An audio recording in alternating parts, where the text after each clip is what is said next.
ভাই রে ভাই, একটা শিক্ষার্থী কেন আমার কাছে আসবে, তাকে আমি কি দিচ্ছি? ভাই তুমি আসো, আমার কাছে এই রিসোর্স আছে, আমি তোমাকে এটা ফরওয়ার্ড করবো, তুমি আমার রিসোর্স থেকে তোমার ক্যারিয়ার ডেভেলপ হবে, ফিউচার তুমি এটা করবো, তোমার আমি দেখাইতে চাই, এক্স্যাক্টলি এটা দেখাইতে হবে। আরেকজনের বিরোধিতা করবো, সেজন্য তুমি আসবা। কোনো বিশ্ববিদ্যালয়ের শিক্ষার্থী ঢাকা পড়ে নাই আপনার রাজনৈতিক এজেন্ডা বাস্তবায়ন করার জন্য এখানে আসবে। বিশ্ববিদ্যালয়ের শিক্ষার্থী কখন আসবে? যদি এখানে আসলে পরে সে ভালো কিছু পায়। আপনি ইলেকশন করবেন, আপনি বড় বড় বক্তৃতা দিবেন, আপনি রাজনৈতিক এজেন্ডাকে হাজির রেখে আপনাকে লিডার বানাবেন, সেজন্য আপনার সেবা দাস করার জন্য কেউ আসে নাই। আরেকটা মেজর প্রবলেম, সেটা হচ্ছে রাজনৈতিক দল একটু বড় বড় করে চিন্তা করি, সুপিরিয়র প্ল্যাটফর্ম থেকে আপনি সেবা করা যায়।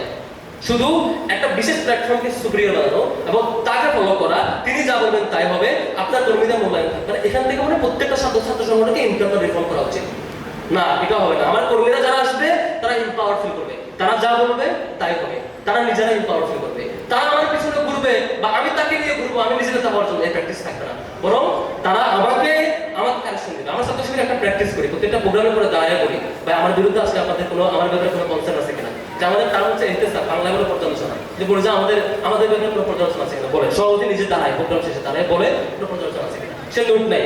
সভাপতির বিরুদ্ধে আজকে উপস্থিত কর্মীরা পৃষ্ঠা অভিযোগ দিচ্ছে, নোটিয়ার সংশোধন করার চেষ্টা করি, নিজেরা রিফর্ম করি, এটা কাজে লাগবে, নিজেরা রিফর্ম করি। তারপরে হচ্ছে আরেকটা ব্যাপার, যে আমাদের কম্পিটিশনটা হওয়া উচিত আদর্শিক।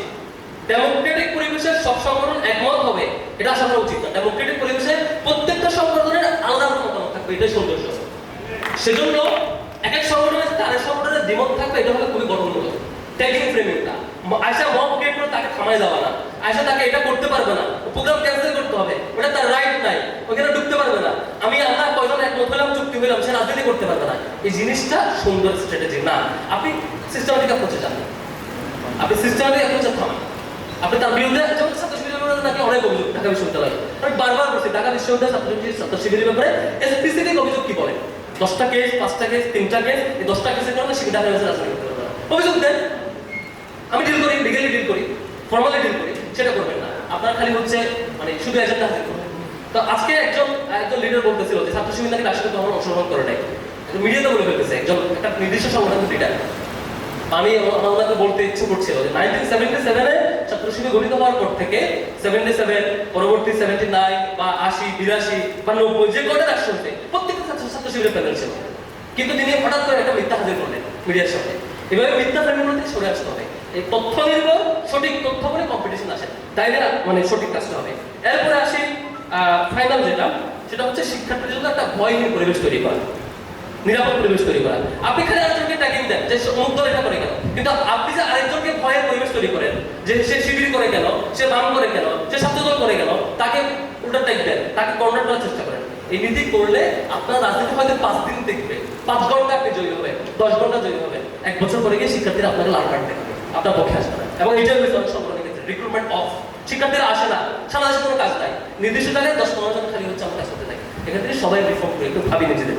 তারপর সর্বশেষ কয়েকটা ব্যাপার বলা দরকার। রাজনীতি শুধুমাত্র শিক্ষার্থীদের মধ্যে থাকে না, আসলে আমরা ছাত্র সংগঠন সব আমরা রিফর্ম হয়ে গেলাম, কিন্তু শিক্ষকরা আল্লাহর রহমতে রাজনীতি চালাই গেল। বিশ্ববিদ্যালয়ে কখনোই সঠিক রাজনীতি আর ফিরবে না। কেন জানেন? ঢাকা বিশ্ববিদ্যালয়ে দেখবেন কিছু কমিটি হয়, এই কমিটি, ওই কমিটি, এই কমিটি, বিভিন্ন কমিটি হয়। কমিটিতে চান্স পায় কারা? যারা ওই যে নির্দিষ্ট ওই যে অ্যাপয়েন্টেড লোকজনের দল মেনটেন করবে। আপনি তো কমিটিতে চান্স পাবেন না, আপনি কমিটিতে চান্স পাবেন, কমিটির মিটিং হবে, বিভিন্ন বাজেট পাবেন, আপনি উপকৃত হবেন, আপনার আয় ইনকাম বাড়বে, আপনি বিভিন্ন জায়গায় প্রমোশন পাবেন। আপনি প্রফেসর কেমনে হবেন বা অ্যাসোসিয়েট প্রফেসর, প্রমোশনটা যদি পলিটিক্যালি নির্ভর করে, অথবা আপনি একটা কমিটিতে চান্স পাবেন কিনা সেটাও আপনি কোন দল করেন সেটার উপর নির্ভর করে, অথবা আপনি প্রভোস্ট হবেন কিনা, আপনি হাউস স্পিকার হবেন কিনা, আপনি ডিবেটিং ক্লাবের কনভেনর হতে পারবেন কিনা, আপনি ছোট্ট একটা জায়গায় মানে একটা প্রোগ্রাম অ্যারেঞ্জ করার জন্য কোঅর্ডিনেটর হতে পারবেন কিনা, শিক্ষকদের জন্য এই মিনিমাম নিয়োগের যদি পলিটিক্স নির্ভর করে, তাহলে সেই শিক্ষক ওই ছাত্র সংগঠন, ক্ষমতাসীন দলের লেজুর ভিত্তিক সংগঠন যেটা বলবে তাকে সিট দিতে বাধ্য হয়ে যায়। তখন সে বলে বাবা আসো, তোমরা যা বলবা সিট দেবো, তুই মানে আমার কোনো সমস্যা নাই। আমাদের জিয়া হলে, আমাদের ছাত্র শিবিরের সেক্রেটারি মেম্বার মারুফ, মিফতাহুল মারুফকে জিয়া হলে জঙ্গিদের দিয়ে সারা রাত পিটাইছে, পিটায়ে সেই তৎকালীন সময়ে জিয়া হলের প্রভুষ তাকে সাথে নিয়ে গিয়ে থানায় দিয়ে আসছে। এ হচ্ছে প্রভুষের আচরণ। সারা রাত টর্চার করছে, বাঁচাবে তো দূরের কথা, এখান থেকে উল্টা তাকে থানায় দিয়ে আসছে, নিজেরা বাড়ি হয়ে। মজুরি হলে রাখি অন্য কারো ক্ষতি করা উচিত না, কারণ জীবনের ক্ষতি করা উচিত না। আপনি বিশ্ববিদ্যালয়ের নিরাপদ কেরিয়ার, শিক্ষক হওয়ার পরে যদি আপনার মধ্যে এই নৈতিক বল না থাকে, আপনি যদি অনৈতিকতার পথ অবলম্বন করেন, আপনার জন্য লজ্জা। আপনি একটা নিরাপদ কেরিয়ার হওয়ার তারপর আপনি শিক্ষার্থীদের বিরোধী করছেন। আপনি অন্তত এই পর্যায়ে সৎ হওয়া উচিত। শিক্ষকেরা সৎ হইলে তারপরে শিক্ষার্থীরা, আমরা যারা ছাত্র সংগঠনগুলো করি, আমাদের দায়িত্ব হচ্ছে প্রথমত নিজেদের ইন্টারনাল চেঞ্জ, দ্বিতীয় অন্যদের প্রতি সহনশীল আচরণ, ভালো অ্যাপ্রোচ, থার্ড হচ্ছে যারা রাজনীতি করতে চাইবেন না তাদের প্রতি রেসপেক্টফুল বিহেভিয়ার, তাদেরকে নিয়ে কোনো কমেন্ট না করা, তাদেরকে তার স্পেসটা ছেড়ে দেওয়া, বরং তাকে বেনিফিটেড করতে পারার হচ্ছে অ্যাপ্রোচ থাকা। সর্বসাধারণ আমরা চেষ্টা করলে সুন্দর পৃথিবীটা করতে পারবো। আমি নিজে নগ্ন হইলে, নিজে খারাপ হইলে, নিজের দৃষ্টিভঙ্গি না পারতে নিজেরা চেঞ্জ না করে সারাক্ষণ ত্যাগে ফেলে ফিরামিন দিয়া আপনি নিজে কখনো জিতবেন না, আমি নিজে কখনো জিতবো না, বরং অন্যরা জিতবে, আপনি অনেক মনে রাখবেন। আমরা আল্লাহ কাছে দোয়া করি, আল্লাহ রাব্বুল আলামিন আমাদের সবাইকে মিলে সাথে নিয়ে সত্যিকারের ক্যাম্পাসটা সত্যিকারের করবার তৌফিক দিক, শিক্ষার সাথে পরিবেশ নিশ্চিতে ভূমিকা রাখার তৌফিক। ছাত্র শিবির জায়গা থেকে আমি কমিটমেন্ট দিচ্ছি